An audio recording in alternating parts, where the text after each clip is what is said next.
ताज़ा खबरों के लिए कोणार्क न्यूज़ को सब्सक्राइब करें और बेल आइकन ज़रूर दबाएं। अपना शहर, अपनी बातें, अपना शहर, अपनी बातें, सुबह शाम हर रोज आपके लिए लाते, हम आपके लिए लाते। कहीं पे चोरी, कहीं पे डाका, ब्रेकिंग न्यूज में बगुन टाका, मंत्री मौजी पाड़े का काका, न्यूज अपनी चटपटा पटाका, पटा पटाखा पटा पटाखा। खबर दर खबर पहुँचे आपके घर, देखे न्यूज ये पूरा शहर। News, reviews and interviews, fresh and hot, without excuse. Without excuse, without excuse. So tune in, keep watching. पूरे शहर की बातें, अपना शहर, अपनी बातें, अपना शहर, अपनी बातें, सुबह शाम हर रोज आपके लिए लाते, हम आपके लिए लाते। कोणार्क, अपना शहर, अपनी बातें। नमस्कार, मैं वैभव सोनवने स्वागत करता हूँ आपका फिर एक बार कोणार्क न्यूज अपना शहर अपनी बातें में। तो आइए ले चलते हैं आपको आज की कुछ ताजा तरीन खबरों की ओर। कोणार्क, अपना शहर, अपनी बातें। भंडारा जिले में एक डिस्ट्रिक्ट जनरल हॉस्पिटल के नवजात बच्चों की केयर यूनिट में आग लग जाने के कारण 17 बच्चों में से 10 की हो गई मौत। आइए लेते हैं पूरी रिपोर्ट।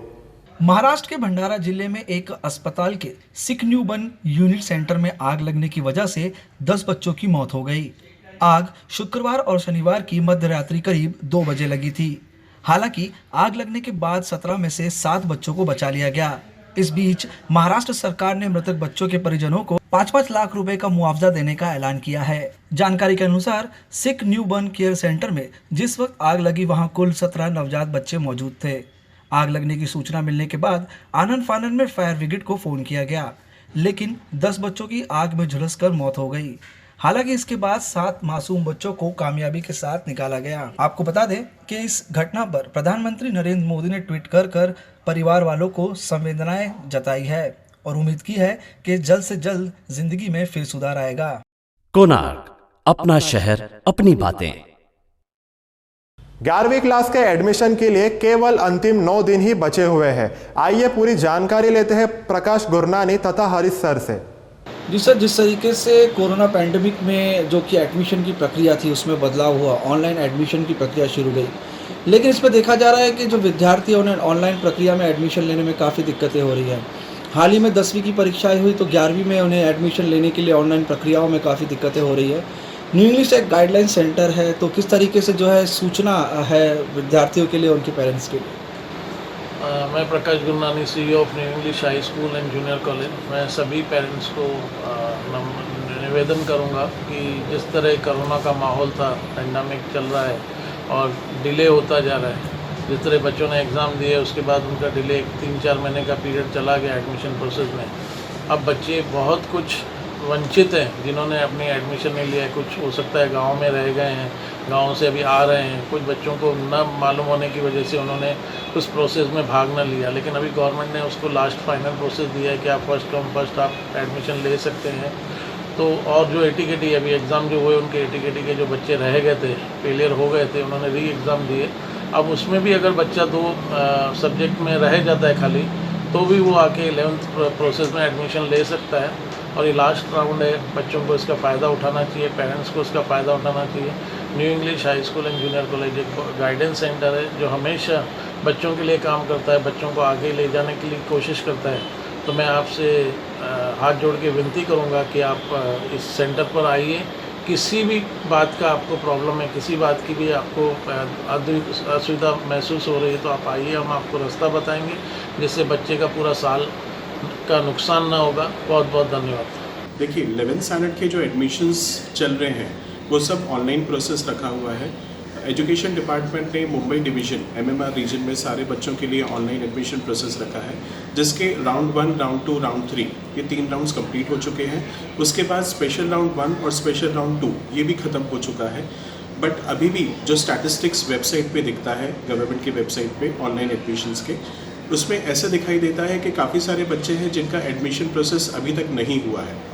वो एडमिशन प्रोसेस कंप्लीट करने के लिए गवर्नमेंट ने एक लास्ट FCFS राउंड रखा है।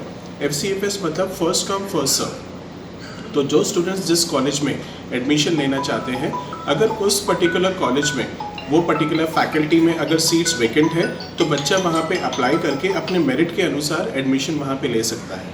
ये सारे प्रोसेस की जानकारी के लिए new English high school and junior college एक गाइडेंस सेंटर है जो कि नेताजी चौक उल्लासनगर 4 पे है। अगर कोई भी स्टूडेंट पेरेंट्स आके इंक्वायरी करना चाहते हैं सब्जेक्ट कॉम्बिनेशन के बारे में या FCFS राउंड के बारे में, वो यहाँ पे आके इंक्वायरी कर सकते हैं। हम उन्हें पूरी हेल्प करेंगे कि किस तरह से एडमिशन प्रोसेस में FCFS राउंड में उनको एडमिशन मिलेगा। सर कितने से कितने बजे तक जो है यहाँ पर पेरेंट्स और विद्यार्थी आ सकते हैं इस वेरिफिकेशन? जो new English high school and junior college का सेंटर है, ये सुबह 10 बजे से लेकर 4 बजे तक साइन आर्केड में 2nd फ्लोर पे IT लैब है new English high school and junior college का। वहाँ पे यहाँ पे सब टीचर्स बैठे हैं गाइडेंस सेंटर के लिए। बच्चे यहाँ पे आ सकते हैं पेरेंट्स के साथ इंक्वायरी करने के लिए। कोणार्क, अपना शहर, अपनी बातें। कोविड-19 के चलते पूरे देश में कोविड वैक्सीनेशन का ड्राई रन डेमो यानी प्रशिक्षण प्रारंभ हो चुका है। आइए नजर डालते हैं उल्लासनगर की कुछ झलकियों पर। आज जो गवर्नमेंट ने जो इंस्ट्रक्शंस दिए थे हम लोगों को कि आज अपने को ड्राई रन करना है, तो उसकी तैयारी हमने कल से शुरू कर दी थी। जो गाइडलाइन दिए हैं वो गाइडलाइन के हिसाब से 3 रूम चाहिए थे वहाँ पर। तो वो 3 रूम जहाँ है, पहला काउंटर जो रहेगा तो वो रजिस्ट्रेशन का रहेगा, वेटिंग हॉल रहेगा वो वहाँ पे ही। दूसरा रूम जो रहेगा वहाँ वैक्सीनेशन होगा एक्चुअली, और तीसरा रूम जो है वो ऑब्जर्वेशन। तो पेशेंट कुछ तकलीफ वगैरह होती है तो उसके लिए वो 3rd रूम रखा है। सर कितने वॉलंटियर्स को जो है इसमें? आज फर्स्ट अपने को जैसे गाइडलाइंस के हिसाब से हेल्थ वर्कर्स को देना है फर्स्ट फेज़ के अंदर। तो हमने आज 25 आशा ANM को बुलाया था उसके लिए, और उनका सबका ये मॉक ड्रिल किया है। सर एक चीज़ जानना चाहेंगे, वैक्सीन दी गई है या फिर डेमो सेशन किया गया? Demo that is demo trial. आने वाले समय में किस प्रकार से जो है नीति बनाई जाएगी ताकि लोगों को जो है वैक्सीन दी जा सके? अभी फ़िलहाल तो फर्स्ट फेज़ चल रहा है। फर्स्ट फेज़ में सिर्फ अपने जो आरोग्य कर्मचारी है कॉरपोरेशन के 1508 अपने पास रजिस्टर हुए हैं, वो उनको सबको 1508 लोगों को देना है। उसके बाद में स्टेप बाय स्टेप पब्लिक तक जाएगा ये। इसके लिए कोई डेट या फिर कोई समय निर्धारित किया गया कि कब दी जाएगी? नहीं, इसके लिए कोई समय नहीं दिया है क्योंकि अभी तक वैक्सीन ही अवेलेबल नहीं हुआ है हमको, तो हम बता नहीं सकते। जैसा भी आता है उसके बाद में हमने माइक्रो प्लान करके वो करना है। एस्ट्राजेनेका बायोटेक जो कंपनी की बात की जाए उसी वैक्सीन को जो है लिया जाएगा? पता नहीं अभी कौन सा आएगा। 3 वैक्सीन से 3 में से कौन से आएंगे हमारे पास, कौन सा बैच आता है उसके ऊपर डिपेंड करता है। कोणार्क, अपना शहर, अपनी बातें। इसी प्रकार हम दिखाते हैं आपको दृश्य BKC वैक्सीनेशन सेंटर के। BKC बांद्रा में आज वैक्सीनेशन सेंटर ओपन हो चुका है और आज से ड्राई रन 10 बजे से स्टार्ट हो जाएगा। ये मैं आपको दिखा रहा हूँ, ये BKC में वैक्सीनेशन सेंटर है। ये इस तरह सिक्योरिटी गार्ड खड़े होते हैं, ये चेक करते हैं, टेम्परेचर देख लेते हैं, ठीक है। ये है वैक्सीनेशन सेंटर जहाँ पे आपको पहले ये टोकन दिया जाएगा। ये टोकन लेने के बाद यहाँ पे टोटल 15 वैक्सीनेशन रूम्स है जहाँ पे वैक्सीन दिए जाएंगे।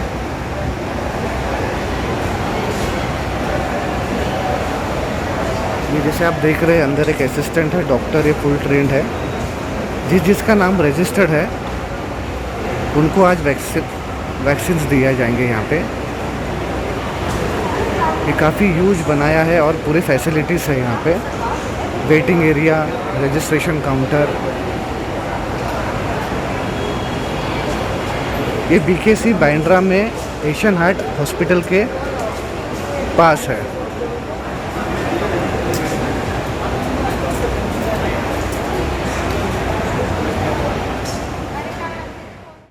कोणार्क, अपना शहर, अपनी बातें।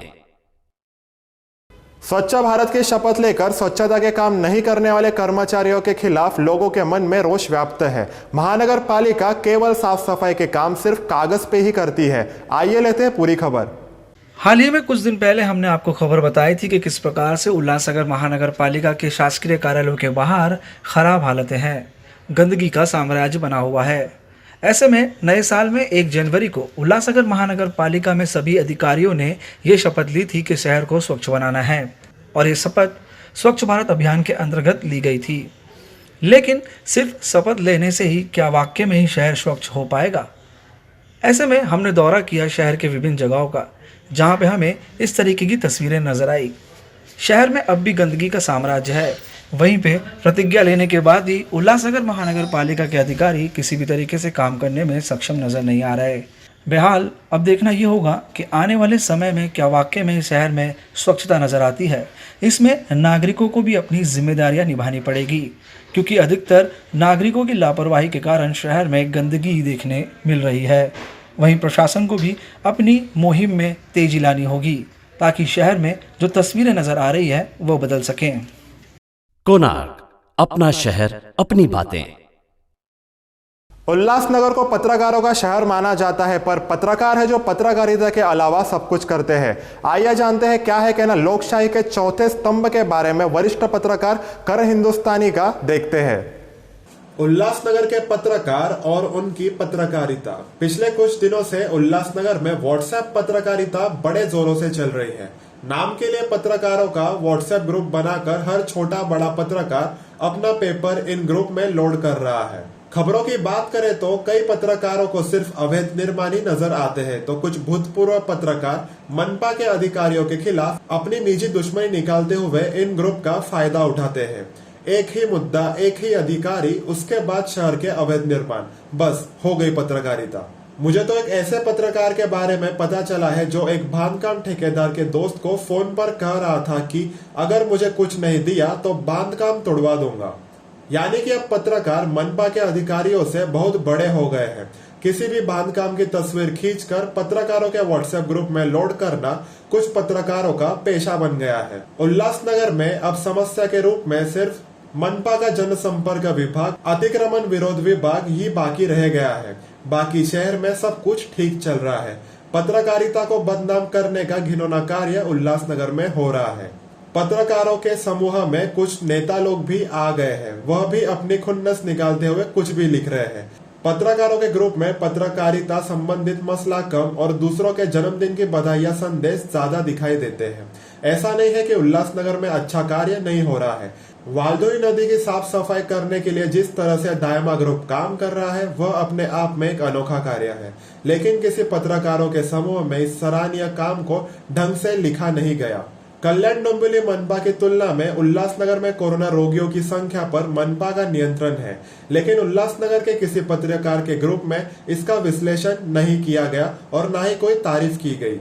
शहर में बहुत सारे पत्रकार अभी जमा हो गए हैं, जिनका काम एक लंगोटी छाप पेपर निकालकर अवैध बांधकाम व्यवसायी से हफ्ता वसूलना है। शहर में कुछ लोग तो सिर्फ वसूली के लिए अखबार निकाल रहे हैं। सिर्फ पुरुष ही नहीं, महिलाएं भी इस वसूली के राष्ट्रीय अभियान में जुड़ी है। कई संपादक तो ऐसे हैं जिनको कलम पकड़ना तक नहीं आता, लेकिन संपादक बने घूम रहे हैं। ना हिंदी का ज्ञान, ना मराठी का पता, मगर संपादक बने हुए हैं। पत्रकारों के समूह में जितने भी स्थानीय साप्ताहिक पत्र लोड किए जा रहे हैं, उनमें ज्यादातर अवैध निर्माणों की खबर होती है। ऐसे व्यक्ति निजी तौर पर मनपा में शिकायत भी करते हैं, बाद में आर्थिक लेन देन कर चुप हो जाते हैं। मेरा तो कहना है कि प्रोफेशनल कंप्लेनर पत्रकारों की सूची बनाकर हर जगह वितरित करनी चाहिए और हर महीने किस पत्रकार ने अवैध निर्माणों की कितनी शिकायत की, इसकी जानकारी पुलिस को दे देनी चाहिए, क्योंकि पत्रकारिता का नियम कहता है कि किसी से भी कलम का भय दिखाकर आर्थिक व्यवहार करना भी फिरौती मांगने के ही बराबर है। यदि कोई अवैध निर्माण करता है तो उसको तोड़ना मनपा का कार्य है, लेकिन इसके लिए कोई पत्रकार निजी तौर पर शिकायत करता है तो वह पत्रकारिता के नियम के खिलाफ है, क्योंकि शिकायतकर्ता किसी व्यक्ति एक विशेष अवैध बांधकाम को शिकायत करता है। ऐसे में पत्रकारिता का नाम बदनाम होता है। वरिष्ठ पत्रकार किरण हिंदुस्तानी। कोणार्क, अपना शहर अपनी बातें। काफी समय से अधूरे पड़े स्वर्गीय गोपीनाथ मुंडे सभागृह का काम आज फिर से शुरू हो गया है। उम्मीद करते हैं कि यह बनकर पूरी तरीके से तैयार हो जाएगा। आज मातेच्या कृपेने बऱ्याच वर्षापासून सभागृहाचं जे काम रखडलेलं होतं. काही तांत्रिक अडचणी आल्यात. मध्ये कोविडचा बराच प्रॉब्लेम चालू होता त्याच्यामध्ये, आणि निधी अभावी 2 वर्ष झाले कोणतंही काम चालू नव्हतं. आज देवीची मातेची इच्छा झाली आणि त्या इच्छेनुसार आपले शहराचे आमदार कुमार आयलानी साहेब यांनी फंड देऊन काम चालू करण्याचं आश्वासन दिलं होतं. त्यांच्याबरोबर आमचे उल्हासनगर शहराचे शहरप्रमुख चौधरी साहेब यांनी व महापौर, उपमहापौर, स्थायिक समिती सभापती या सर्वांनी पुढाकार घेऊन सर्वांनी फंड देण्याचं आश्वासन दिलेलं आहे आणि फंड अवेलेबल केलेलं आहे. त्यामध्येच खासदार साहेबांकडं अंजना मस्के यांनी जी निधीसाठी मागणी केली होती, तर खासदार साहेबांनी पण श्रीकांत शिंदे साहेबांनी 25 लाखाचा निधी मान्य केलेला आहे आणि ह्या कामाला आता जी सुरुवात होणार आहे, हे काम मातेच्या कृपेने व्यवस्थित होणार आणि तडी जाणार एवढीच अपेक्षा बाळगतो. हे सर्व जगदंबा मंदिर चॅरिटेबल ट्रस्टचे सदस्य ट्रस्टी बऱ्याच वर्षापासून झटत आहेत आणि त्यांच्याबरोबर मी पण, आम्ही सर्वांनी प्रयत्न करून सर्वांच्या प्रयत्नाला आता यश आलेलं आहे. हे सर्व देवीची कृपा आहे. बोलो अंबे माता की जय. जगदंबा मोठा देवी मंदिर, कौशलनगर, उल्हासनगर 3 या ठिकाणी स्वर्गीय गोपीनाथजी मुंडे साहेब यांच्या सभागृहाचे बांधकामाचे भूमिपूजन आज या ठिकाणी शहराचे प्रथम नागरिक महापौर लीलाबाई आशान, उपमहापौर भगवानजी भालेराव, आमदार कुमार आयलानी साहेब आणि अनेक मान्यवरांच्या उपस्थितीमध्ये या ठिकाणी संपन्न झालेला आहे. या सर्व सभागृहाच्या कामकाजासाठी या विभागाचे कार्यसम्राट नगरसेवक आदरणीय अंकुशजी मस्के साहेब यांनी सातत्याने पाठपुरावा केला. गेले 5 वर्षापासून या ठिकाणी सभागृहाच्या कामकाजासाठी त्यांनी आमदार निधी, त्यानंतर आज या ठिकाणी अतिशय आनंद वाटतो की त्यांच्या प्रयत्नाने खासदारांचा 25 लाखाचा निधी मंजूर झालेला आहे. महापौर, उपमहापौर, स्थायी समिती सदस्य यांच्या अनेकांच्या या ठिकाणी जवळपास 1 करोडपर्यंत निधी या ठिकाणी मंजूर झालेला आहे. या ठिकाणी आमच्या परिसराचे आदरणीय नानासाहेब बागुल हे या ठिकाणी प्रयत्नशील असतात. त्यांचं सातत्याने मदत असते. त्यांचे चिरंजीव या ठिकाणी नगरसेवक आहेत स्वप्नील बागुल साहेब, हे या ठिकाणी उपस्थित आहेत.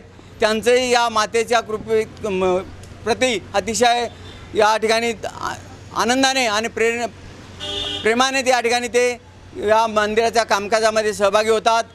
कोणार्क, अपना शहर अपनी बातें. पुलिस स्थापना सप्ताह के दौरान पुलिस ने विविध कार्यक्रम आयोजित किए.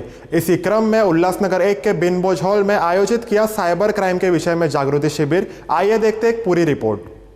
पुलिस राइजिंग डे 2 जनवरी से 1 सप्ताह तक चलता है. इस दौरान पुलिस लोगों को जागरूक करने के लिए, नशा मुक्ति के लिए, साइबर क्राइम की जानकारी के लिए तथा लुटेरों द्वारा लूटी गई चीज़ों को वापस करने के लिए, ट्रैफिक नियमों की जानकारी देने के लिए इस सप्ताह में अधिक से अधिक कार्यक्रम आयोजित करती है. इसी क्रम में उल्लासनगर के बिनबोझ हॉल में एडवोकेट पाटिल ने साइबर क्राइम के विषय में लोगों को जानकारी दी.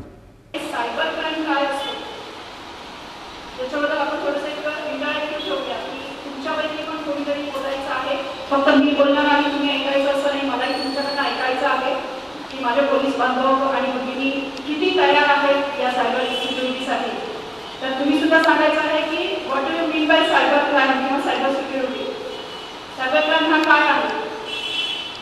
फक्त मोबाईलमध्ये झालेला क्राईम आहे? फक्त फेसबुक हॅकिंग म्हणजे क्राईम आहे तो सायबर क्राईम नाही. हे तुम्हाला माहिती आहे तेवढं पुरतं मर्यादित नाही. It is a vast meaning, त्याचा मिनिंग फार वास्ट आहे की कॉर्पोरेट वर्ल्डमध्ये सुद्धा या सायबर क्राईमचा खूप मोठा उपयोग केला जातो. कोणार्क, अपना शहर अपनी बातें. सेंट्रल अस्पताल में फिर एक बार मोतियाबिंद के कैटरेक्ट के ऑपरेशन शुरू हो गए हैं. हमने मुलाकात की मुख्य चिकित्सक सुधाकर शिंदे से. आइए जानते हैं क्या है उनका कहना. अंधत्व निवारण कार्यक्रमाअंतर्गत कोरोनाच्या काळामध्ये जे ऑपरेशन बंद होते ते गेले 3 ते 4 आठवड्यापासून आपण सुरू केलेले आहेत. सुरुवातीला प्रत्येक आठवड्याला दर गुरुवारी 5 ऑपरेशन आपण करायचो, परंतु ह्या गुरुवारपासून आपण 10 ऑपरेशन करायचं ठरवलं होतं. 11 पेशंट टोटल दाखल झाले होते. त्यापैकी 9 रुग्णांचे आपण या ठिकाणी काल ऑपरेशन केलेले आहे आणि ते 9 पेशंट अत्यंत चांगल्या परिस्थितीमध्ये आहेत. त्यांची तपासणी वैद्यकीय अधिकारी जे ऑप्थॅल्मचे आहेत, नेत्रशल्य चिकित्सक, त्यांनी तपासणी केली आणि ऑपरेशन अत्यंत चांगल्या पद्धतीने झालेले आहे आणि आज आपण त्यांना डिस्चार्ज करत आहोत. सर, ऑपरेशनची प्रोसेस कशी असते?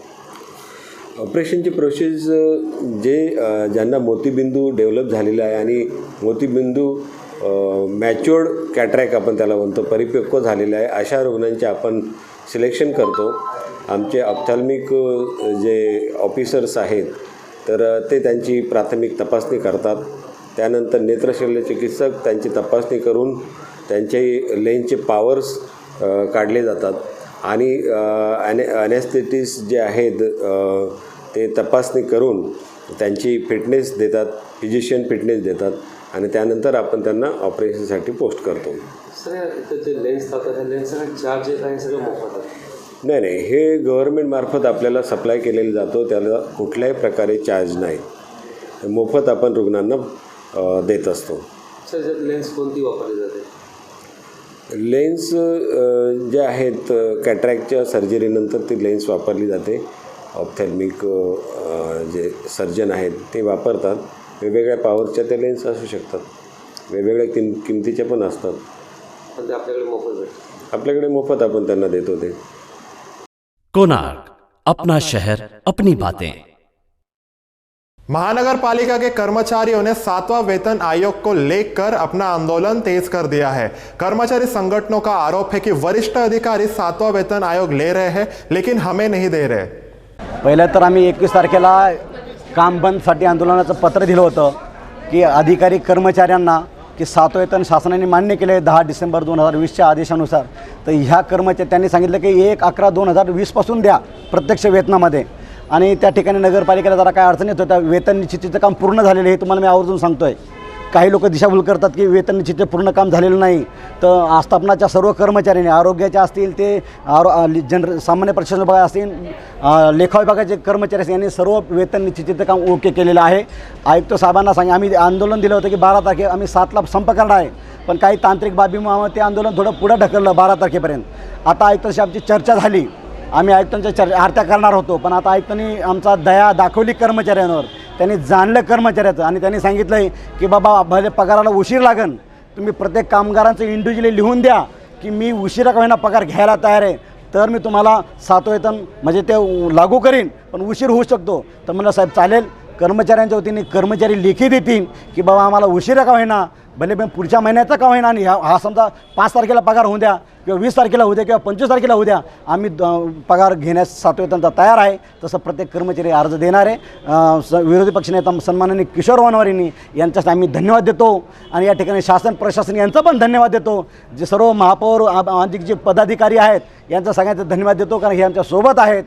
प्रत्यक्ष काही नसताना अप्रत्यक्ष होईना काही अधिकारी आमच्यासोबत आहेत.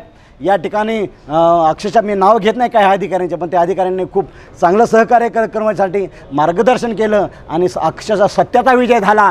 कूटनीती चालली नाही, सत्याचा विजय झाला. मी आपल्याला पण धन्यवाद देतो. वेळोवेळी आपण कर्मचाऱ्यांचा आवाज उचलला आणि ह्या मीडियाच्या माध्यमातून तो लोकांपर्यंत दाखवला. या ठिकाणी मी या पद्धतीने आपण विचारलेल्या प्रश्नाचं मी आपल्याला सांगत आहे. कोणार्क, अपना शहर अपनी बातें.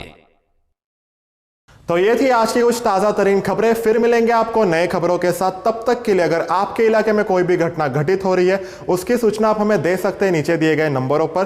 तब तक के लिए दीजिए मुझे इजाज़त. धन्यवाद.